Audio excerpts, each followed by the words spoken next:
Hi, I'm Sreedevi. I've been living here in GoodEarth since 2019 April. I'm associated with GoodEarth. I was associated with GoodEarth for a very brief period of 8 months. I worked as an architect. That was when Natasha and all were leading the team. This was in 2012-2013. Then I moved out due to some personal reasons. Then we came back here because of my daughter's school proximity, wanting to live in this community, multiple reasons. I was living in residence for the past 2 years, and we moved now to Mosaic, to this house. So the first time we came to see this house, first we couldn't really spot it. But the beauty of it was when you keep coming like this narrow way, you keep coming, you feel you're coming into this one small cave, and I'd like to welcome you home now. When we came the first time and then we entered, that light kind of really worked for us. We were very thrilled to see a very bright house here. So I think it was a light that made us want to consider this house. And also the fact that everything was right here, the living, the dining, the kitchen. It felt like you could live here completely. As per the plan, as in the model house, the kitchen is an open kitchen, and we've continued to keep it as open as we can. Also because we like not to isolate the kitchen. We feel it's a very integral part of the house, and also it's a place where we spend a lot of time, less of me and more of the father and child. They both cook a lot together, so we don't like the kitchen being very disconnected, and this platform really helped to keep it open. Also, the idea of having everything open is something which I truly believe in. It makes it very easy for anybody who's not familiar with my kitchen to come and cook in it. Yeah, so that was one, and the choice of white counter and white on the wall was also to make it look much lighter and not very cramped. So yeah, the kitchen, it was thought through as a place where anybody can walk in and still feel part of the house. Like everything happening in the living or the dining, you're part of it. So that's how this kitchen was done. So from the kitchen, you step out into this utility. So this utility was a bit of an experiment we tried to get a small adapter done here, but ever since we've moved it's been raining, so we haven't really managed to use it well, except for twice. So this is the one bedroom that we have in the ground floor. Probably the coolest room also for multiple reasons.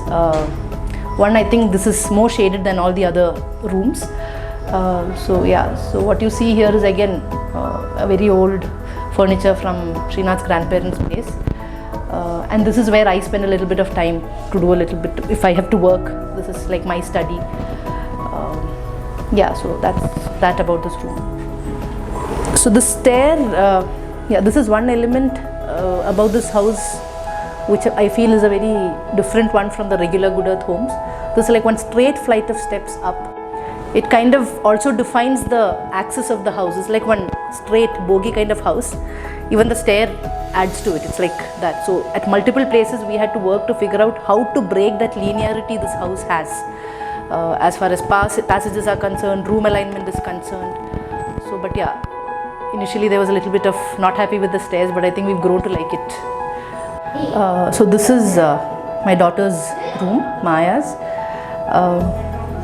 I personally don't believe in building all of the storage or shelving that you need for the house at the first go.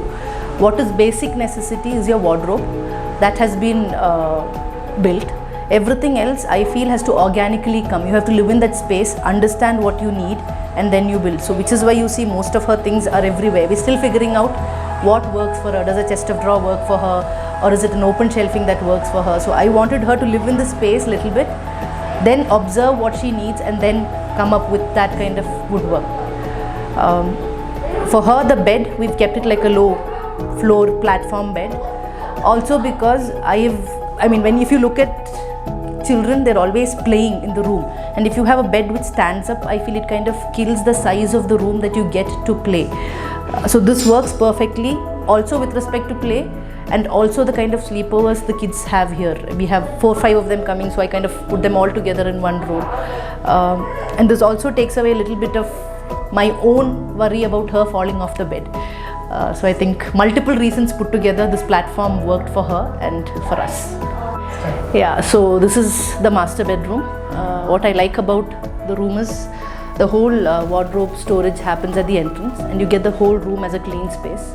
And ever since COVID, Srinath has been working from the bedroom, so the amount of light that comes into the room and the fact that we have cross ventilation really works as a workspace and also as a bedroom. We've tried to keep woodwork as light as possible so that it doesn't come into the space and become like an important feature to see. I believe those things, as much as not seen, is best. It is there for a utilitarian purpose, it can be there. So we've kept it with a minimum of bedroom, bed and a study table, and as light as possible.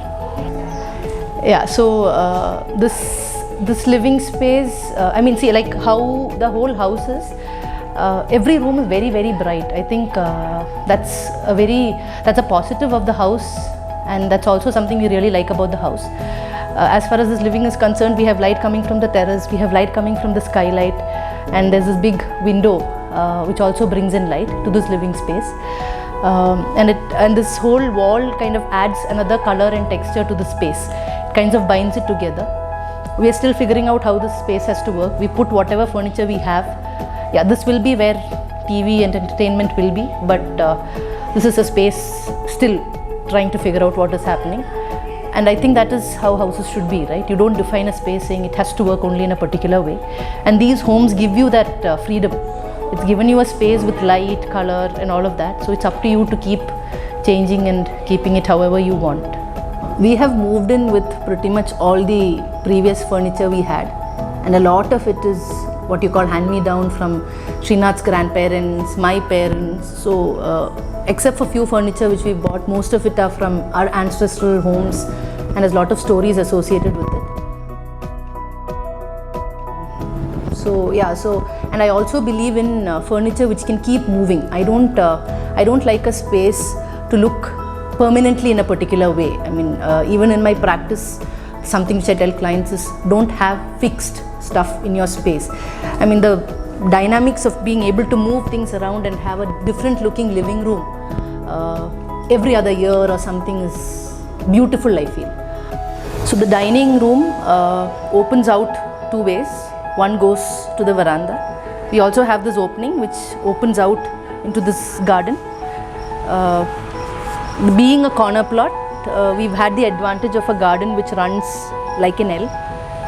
And this also is reason why we have so much light inside the house. All the brightness is also from here. So the spillover from the dining kind of also connects to this covered sit-out space we have. I think the beauty of all these GoodEarth homes is having this outdoor space.